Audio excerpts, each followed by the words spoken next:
My dear student, good morning. आपका political science के online class में आपका हार्दिक स्वागत है। आज हम जिस क्लास की बात कर रहे हैं वो बीए पार्ट सेकेंड ईयर और सब्जेक्ट है पॉलिटिकल साइंस और पेपर है आपका सेकेंड अर्थात कंपैरेटिव गवर्नमेंट इन पॉलिटिक्स, तुलनात्मक शासन एवं राजनीति।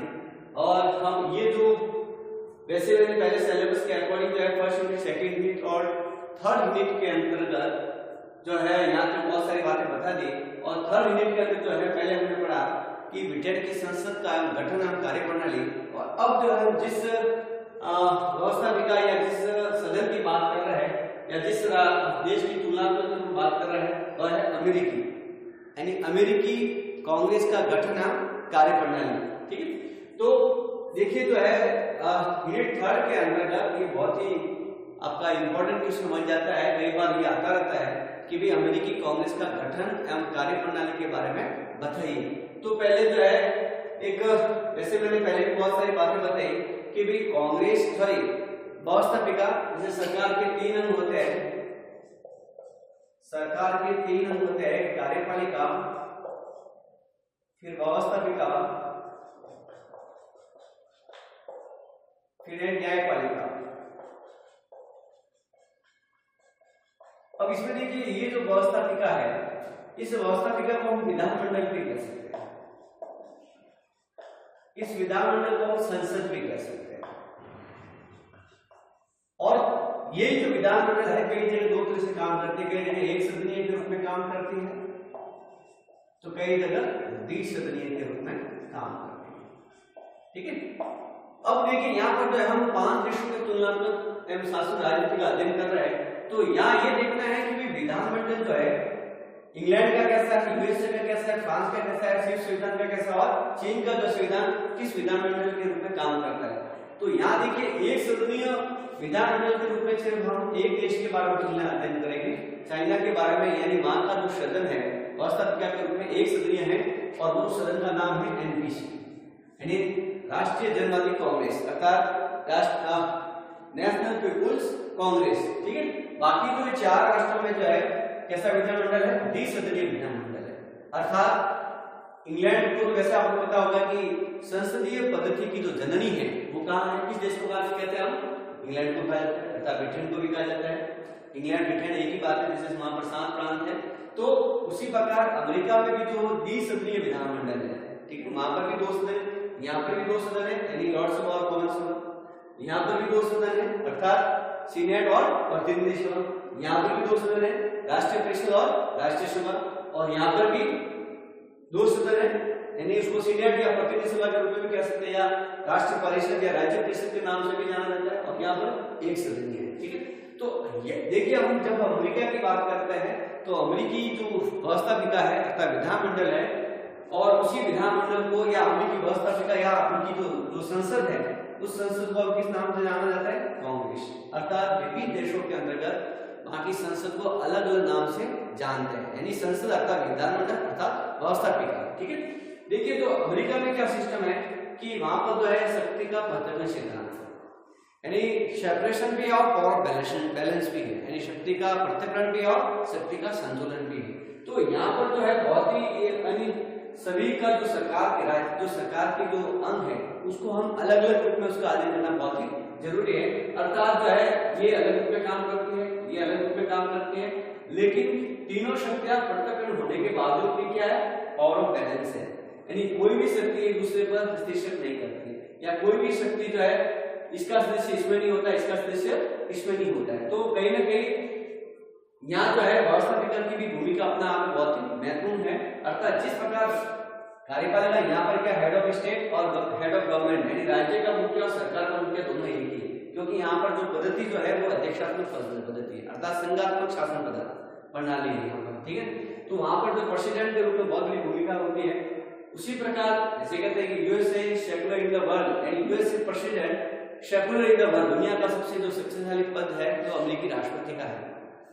तो जिस प्रकार अमेरिकी राष्ट्रपति की भूमिका होती है सरकार के अंदर, उसी प्रकार व्यवस्थापिका अर्थात कांग्रेस की भी बहुत बड़ी भूमिका मानी जाती है। यानी तीनों जो है कहीं ना कहीं एक दूसरे के जो है अपना आप में बहुत ही एक सुप्रीमो है, चाहे कार्यपालिका हो या चाहे व्यवस्थापिका हो या चाहे न्यायपालिका हो। तो यहाँ हम जिस कांग्रेस की बात करते हैं तो कांग्रेस जो है दो सदन के रूप में काम करती है, एक सीनेट के रूप में, दूसरा प्रतिनिधि सभा के रूप में, ठीक है।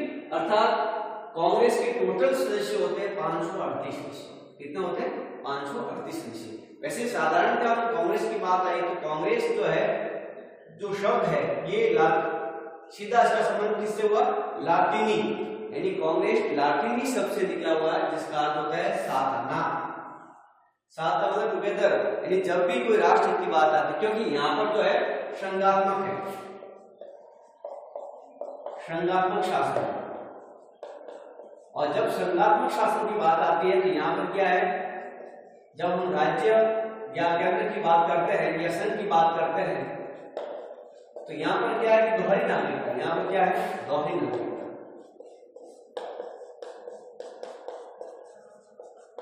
सरकार भी क्या अलग अलग है, सरकार अलग अलग रूप में काम करती है, ठीक है, और व्यवस्था भी अलग अलग है। तो यानी राज्य जब चाहे संघ में मिल सकते हैं और जब चाहे संघ से बाहर निकल सकते हैं, ठीक है। तो यहाँ जो जिस प्रकार की बात आ रही है, तो यानी जब भी जो राष्ट्रवाद की बात आती है तो राज्य क्या हो जाता है? संघ में शामिल हो जाता है, ठीक है। तो मेरा कहने का तात्पर्य है कि कांग्रेस जो है लातीनी शब्द से बना, जिसका अर्थ होता है साथ होना। इसके जो है दो सदन होते हैं, एक सीनेट के रूप में, दूसरा प्रतिनिधि सभा के रूप में, प्रतिनिधि सभा। यानी कांग्रेस के टोटल जो सदस्य होते हैं 538 सदस्य। अब देखिए यहाँ 538 सदस्य है, तो इनको अगर मान लो बहुमत, जैसे अभी जैसे राष्ट्रपति का चुनाव हो रहा है, रिजल्ट आ रहा है, तो उसमें हम देखते हैं कि कोई भी पार्टी को, जैसे अमेरिका में जो दो दल है, अमेरिकी जो है द्विदलीय व्यवस्था पर आधारित है, एक डेमोक्रेटिक पार्टी के रूप में, दूसरा जो है रिपब्लिकन पार्टी का। वैसे मैंने जो है आपको अमेरिकी राष्ट्रपति के चुनाव प्रक्रिया के रूप में या अमेरिकी राष्ट्रपति की शक्ति के रूप में उससे पहले मैंने सारी बातें आपको बता दी है, लेकिन फिर भी जो है कहीं ना कहीं आपको जानना बहुत जरूरी है कि अमेरिका के दो दल है, डेमोक्रेटिक दल, दूसरा रिपब्लिकन। तो डेमोक्रेटिक दल के रूप में जो उम्मीदवार है वो है डोनाल्ड ट्रंप, और रिपब्लिकन रूप में बाइडेन, ठीक है। तो इन दोनों के रूप में जो है क्या हो रहा है, अभी चुनाव हो रहा है, उसका रिजल्ट भी आ रहा है। तो मेरा कहने का तात्पर्य है कि जब तक जो है आपको 272 का आंकड़ा प्राप्त नहीं होगा तब तक जो है कोई भी, यानी कहां पर? प्रतिनिधि सभा के, यानी प्रतिनिधि सभा का जो टोटल सदस्य होते हैं 435, और 435 के लिए कितने सदस्य चाहिए? सॉरी 270 सदस्य। हमारे यहाँ पर भारत की लोकसभा की बात करते हैं कि किसी भी पार्टी की सरकार तभी बनेगी जब तक लोकसभा में उसको कितने सीटों की आवश्यकता होगी? 272। यानी जब तक हम 272 का आंकड़ा प्राप्त नहीं करेंगे तब तक जो है सरकार का जो है गठन नहीं हो सकता, बहुमत की प्राप्ति नहीं हो सकती। उसी प्रकार जो है अगर किसी अमेरिका में राष्ट्रपति बनना है तो कम से कम उसको कितने सदस्यों की आवश्यकता होगी? 270 की। हमारे यहाँ पर 272 और यहाँ पर 270। लेकिन यहाँ पर देखिए आप कि अमेरिकी कांग्रेस में टोटल 538 सदस्य होते हैं, लेकिन सदस्यों का विभाजन किस तरह हो रहा है? सीनेट के अंदर जो है 100 सदस्य है, ठीक है, और 3 जो सदस्य है कोलंबिया डिस्ट्रिक्ट में। यानी आपको पता होगा कि जो है मैंने वैसे यहाँ लिखा हुआ है कि अमेरिकी कांग्रेस द्विसदनीय मंडल पर आधारित है। अमेरिकी कांग्रेस की जो बैठक होती है वो यूएसए की राजधानी कैपिटल कौन से? वॉशिंगटन, जिसको हम डीसी के नाम से, डिस्ट्रिक्ट कौन सा है? कोलंबिया। इस कोलंबिया को जो है कितने सदस्य दिए गए? 2 सदस्य दिए गए। कितने? सॉरी 3 सदस्य। कितने सदस्य? 3 सदस्य। अर्थात देखिए यानी 100 प्लस 3 और प्रतिनिधि सभा में कितने हैं? 435, यानी टोटल कितना हो गए? 538 सदस्य, ठीक है। यानी अमेरिकी कांग्रेस के अंदर टोटल सदस्य कितने हैं? 538, और सीनेट में कितने हैं? 100 सदस्य, और कोलंबिया डिस्ट्रिक्ट को कितने सदस्य दिए गए? 3 सदस्य। लेकिन ये चुनाव में भाग नहीं लेते, कोई इंपॉर्टेंट नहीं है, ठीक है। तो ये दोनों सदन कहीं ना कहीं अपना आप में बहुत ही महत्वपूर्ण माना जाता है। अब यहाँ हम देखिए, जैसे मैंने ये बातें बताई कि भाई अमेरिकी कांग्रेस की बैठक जो है अमेरिकी राजधानी वॉशिंगटन में होती है, और इसी कांग्रेस को हम क्या कहते हैं? विद्वानों की मंडली भी कहा जाता है। इसी कांग्रेस को क्या कहा जाता है? विद्वानों की मंडली भी कहा जाता है। और ये जो कांग्रेस है सबसे इसके अंतर्गत जो सबसे अधिक जो प्रतिनिधित्व मंडल आता है वो आता है कैलिफोर्निया से, यानी टोटल 13 सदस्य। जैसे हमारे यहाँ पर जो है लोकसभा के सबसे अधिक सीटें किसको दी गई है? यूपी से। यानी टोटल 80 सीटें यहाँ, यानी जहां अगर मान लो किसी भी पार्टी को अगर यूपी यानी उत्तर प्रदेश के अंदर अगर मान लो 80 या 72 या 72 सीटें आ जाती है, तो ये हम अंदाजा लगा देते हैं कि भाई सरकार जो है उसी पार्टी की बनेगी, क्योंकि सबसे अधिक जो क्षेत्र से प्रतिनिधित्व आ रहा है और वहां उनको अगर बहुमत मिल जाता है तो स्वाभाविक सरकार जो बनाना उनको आसानी हो जाती है, कोई दिक्कत नहीं आ जाती है। इसी प्रकार अमेरिका में भी जो सबसे बड़ा जो प्रतिनिधित्व आता है वो कैलिफोर्निया से आता है। वैसे आपको पता होगा कि अमेरिका में जो टोटल जो है कितने कैंटन है, यानी वहां के राज्य को कैंटन कहा जाता है, 50 कैंटन, ठीक है। कैंटन का मतलब होता है राज्य, और 50 कैंटन में जो सबसे अधिक जो है प्रतिनिधि कहां से आता है, कैलिफोर्निया से। कितने सदस्य आते हैं, 13। अब कई बार क्या होता है कि एक ऐसा भी जो राज्य है जहां पर बताया कि सबसे अधिक सबसे कम जो सदस्य आते हैं वो 7 राज्यों से आता है, और 7 राज्यों से मिलाकर सिर्फ एक कैंडिडेट होता है। कितना होता है, एक कैंडिडेट होता है। जैसे हमारे यहाँ पर जो पूर्व भारत की बात आती है तो पूर्व भारत मेघालय है, मिजोरम है या अरुणाचल प्रदेश है, वहां पर जो है 3-4 राज्यों में मिलाकर एक ही प्रतिनिधि मिलता है, ठीक है। और कई बार ये भी होता है कि प्रतिनिधि नहीं होता है तो क्या होता है, उनको एक एंग्लो इंडियन के रूप में जो है उनको राष्ट्रपति क्या करते हैं, नॉमिनेट करते हैं, उसको प्रतिनिधि दिया जाता है। तो ये सारी बातें जो है इससे जुड़ी हुई है, कांग्रेस से जुड़ी हुई है, और